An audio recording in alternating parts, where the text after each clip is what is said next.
நான் முதல்ல இவங்களுக்கு நான் வந்து பரிகாரம் சொல்லிடுறேன்.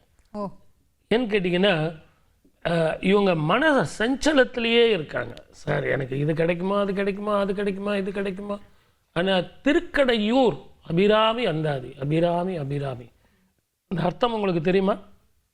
என்ன சொல்லுங்க. இல்லை சார், நீங்களே சொல்லுங்க. அபினா இப்போ, ராமினா அழகு. இப்போ சொன்னால் எங்கள் அம்மா அழகு, அடுத்த நிமிஷம் நான் அபிராமின்னு சொன்னால் அதை விட அழகு. அப்போ எங்கள் அம்மா எப்பெல்லாம் நீங்கள் சொல்கிறீங்களோ அபிராமி அபிராமினா அவள் அழகாக ஆகிட்டே இருப்பா. ஏன்னா என் தாய் அவள்.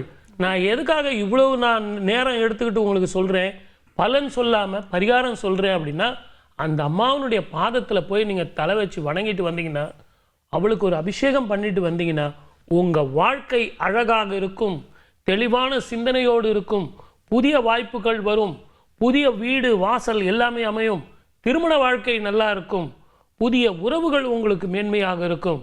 மொத்தத்தில் 2025 யார்கிட்ட இருக்கு? அபிராமி கிட்ட இருக்கு. வாழ்க வளமுடன். All the best. செய்திகளை உடனுக்குடன் தெரிந்து கொள்ள உடனே சப்ஸ்கிரைப் பண்ணுங்க.